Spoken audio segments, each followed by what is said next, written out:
One day, my husband approached me and inquired, "Hey, how much money do we have in that safe?"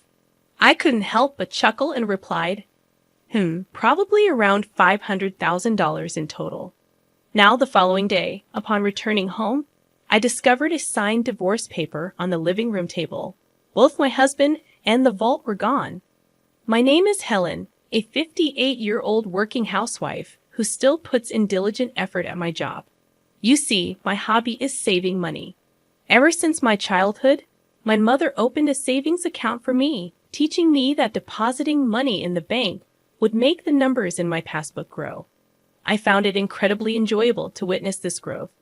Starting with just $1, I would deposit a little bit at a time, relishing the experience of watching it accumulate.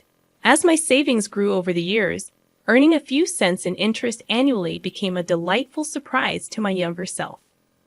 With a fondness for money and understanding how it works, I pursued a career as a financial planner, offering advice on asset management. One day, a college friend approached me concerned about an old childhood friend who was in serious trouble due to debt. They asked if I could offer some advice, and intrigued, I agreed to meet with him. This friend, named Mark, was a handsome man with a refreshing smile. He shared his story, confessing his love for gambling and the struggles he faced in making ends meet. Feeling sympathetic, I offered Mark some guidance. Given his precarious financial situation, I advised him to consolidate his debts and reduce his monthly payments to better manage his life. As my friend had asked for my help, I willingly lent a hand. Looking back now, I realized that perhaps I had developed a slight crush on Mark during our interactions.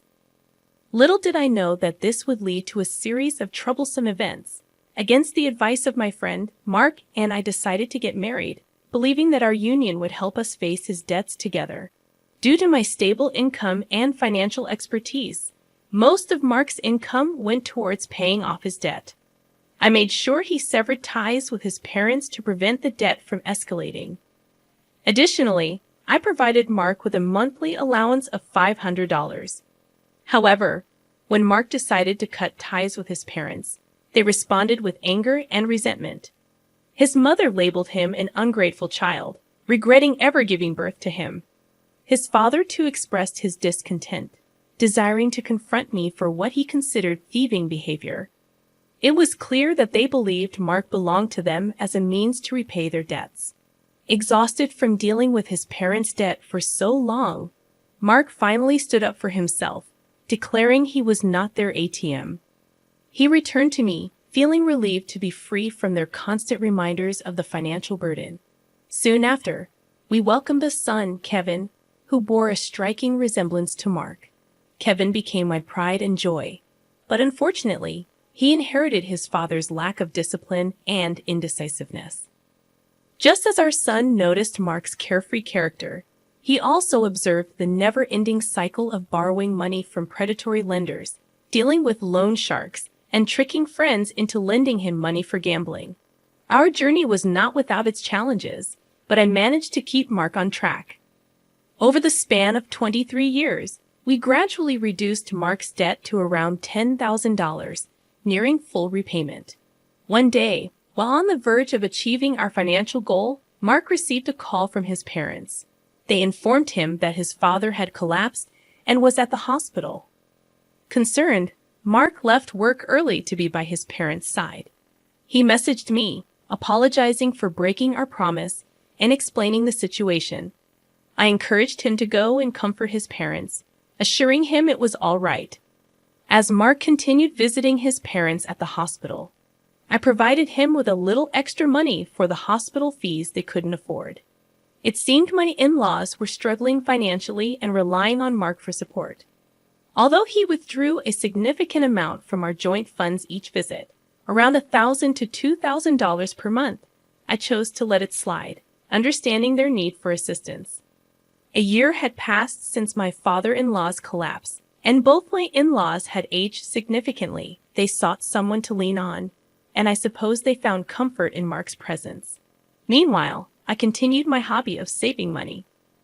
One day, I retrieved my bank book from the vault and smiled. Mark, who usually showed no interest in my financial endeavors, looked at me and asked, "Hey, how much money do we have in that bank account you always look at so happily?" I casually replied, "It's about $500,000 now." However, the next morning, I discovered divorce papers completed and left in the living room. Both Mark and the safe were gone. As I sat there having breakfast, I couldn't help but smile. I knew Mark had his eyes on the money in the vault, and he had planned to take it all. Imagining him attempting to carry the entire vault nearly made me burst out laughing. In our home, we had a black cat named Luna. We had installed a pet camera to watch Luna's adorable antics, which served as healing moments throughout my day. Luna provided a sense of comfort amid the unexpected turn of events. While watching the pet camera during my lunch breaks, I was always greeted by the adorable sight of my child. But one day, as I switched on the camera, something unexpected unfolded in our living room. My in-laws and my husband Mark engaged in an unbelievable conversation. "Oh, you live in such a nice house, Mark. Your good salary makes your mother so proud," they flattered him. Mark's father responded proudly, "Indeed, I make a decent salary myself. However, Helen takes it all, and I'm left with a mere allowance of $500 a month." "Are you kidding me? That's outrageous. You should be getting more," they exclaimed, sympathizing with Mark. "Why do you obey such a tyrant like Helen? You could live a much better life on your own," they continued. "Mark, you're our pride. You could have saved hundreds of thousands by now. But she's exploiting you? Poor thing." They manipulated him. Listening to their conversation, I wondered if they had completely forgotten that I had worked hard to pay off Mark's debts. I pondered what was going on in their heads. In the past, it was Mark burdened with debt from his parents, and I had to provide them with cash every month, making it challenging for us to get by. "Did you know she has a bank book with tons of savings?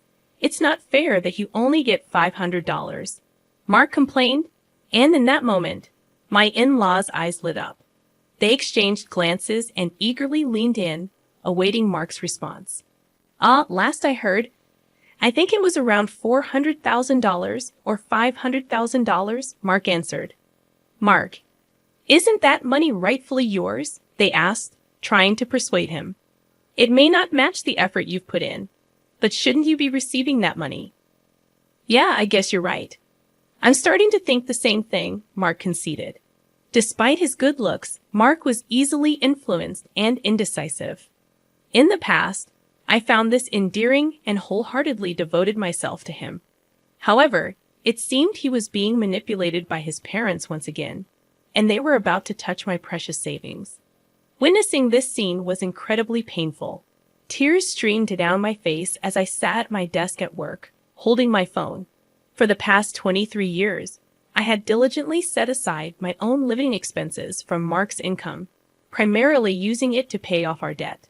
On top of that, I provided him with a $500 allowance from my own pocket. Despite explaining this to Mark, it appeared he had completely forgotten what the past 23 years had been for.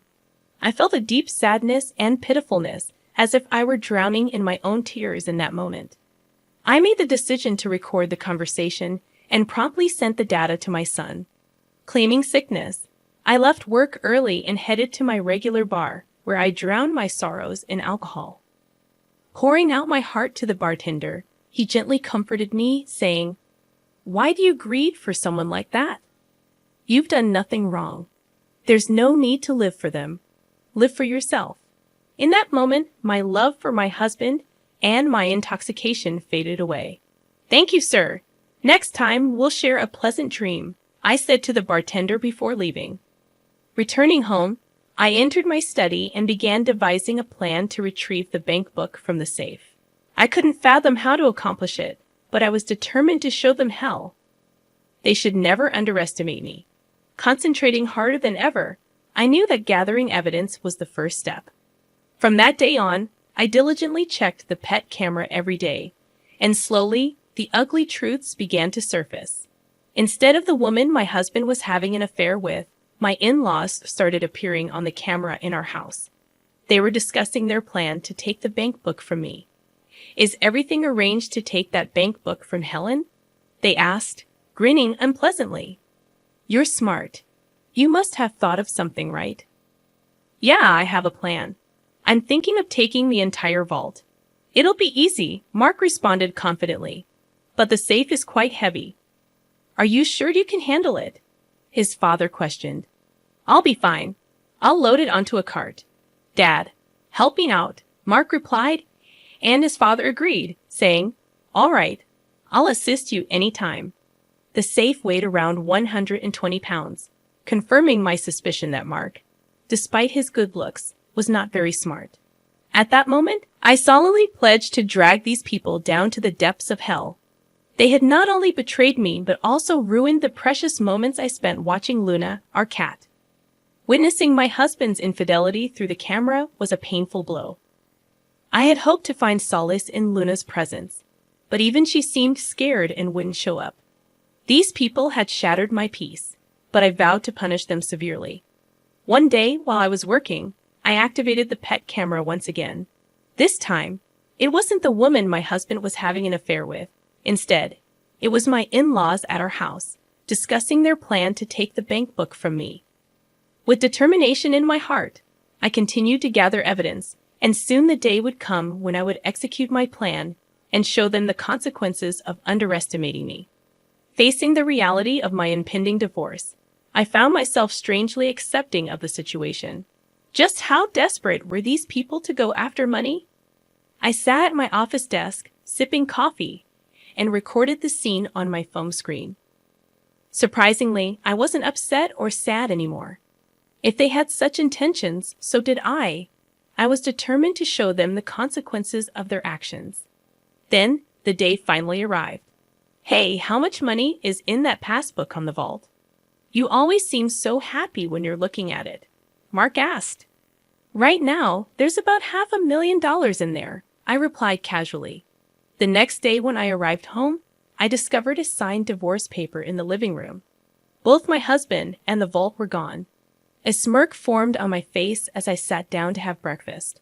I acted quickly, immediately filing the divorce papers and contacting my son Kevin. Your father finally stole the vault. Can't believe he managed to carry it. It's so heavy, I told him. Kevin responded, Mom, I think it's about time you end things with Dad. By the way, did he take everything in the vault too? No, actually, I moved all the money to online banking.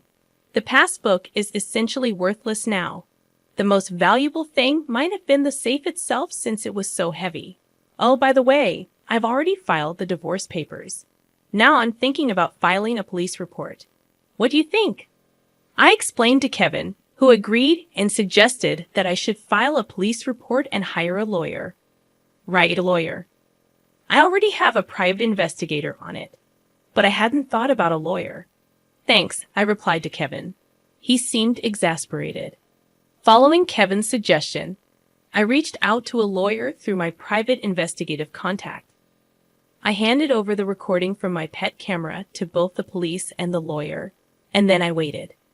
After a while, I received a call from my ex-husband, sounding quite frantic. What the hell? The passbook is empty. What happened to the $500,000? You tricked me. That was my money. Where is it? Tell me now, or I'm going back to the house and abandoning your cat Luna, he threatened. You just committed theft, and now you're threatening me. From now on, communicate through my lawyer, I calmly responded and blocked his number. I reported the incident to the police and sent the recording to my lawyer. It was a relief to finally take action. This was exactly what I had wanted to do. A short while later, I received a call from the police. We have caught the thief. However, the vault was damaged. It appears he forced it open, and the things inside were burned. They informed me. My ex-husband and his parents learned that the passbook balance was zero, and they set the contents of the vault on fire. Although it was his first offense, my ex-husband spent a few days in custody. Discoveries continued as my ex-husband broke into the house he used to live in after his release. However, I had already filed for a divorce and obtained a restraining order. When he started causing a scene, I called the police, and within 10 minutes, they took him away again. I contacted my lawyer, explained what happened, and had him start the process of getting a restraining order. Furthermore, I asked the lawyer to sue for emotional distress due to his infidelity. The lawyer mentioned that we might not get much money from his broke family, but that didn't really matter to me. What I wanted was alimony. It seems my ex-husband broke into our house because he was discarded by his mistress and wanted to get back with me. His mistress promptly transferred $10,000 as alimony and seemed to have disappeared. It appears they split after the vault incident, realizing that when the money runs out, so does the love. My underpaid ex-husband, who still has $10,000 in debt, and his gambling-addicted parents seem to be struggling with their daily lives. He is living in an old single-room apartment without a bath, constantly quarreling with his parents. This information came from my lawyer. My ex-husband pleaded with me, saying, "I can't afford to pay the alimony. Please reduce the amount." But I refused, telling him to stay away from me. "If you're really sorry, show it with money," I said. If he had stayed with me, he had planned to end the remaining $10,000 of debt by the time he retired. But he fell for the sweet talk of his gambling-addicted parents-in-law. In the end, how foolish they all were. The $500,000 in savings was the accumulation of my hard work since a young age. I find joy in saving small change and updating the bank book. Now I will start a new bank book. I am living a relaxed life with my black cat Luna. My son visits occasionally and tells me about his girlfriend. This time, I am going to spend time for myself. I need to buy a new safe, one that's so big that a person can't carry it. Right, Luna? I am the happiest I've ever been.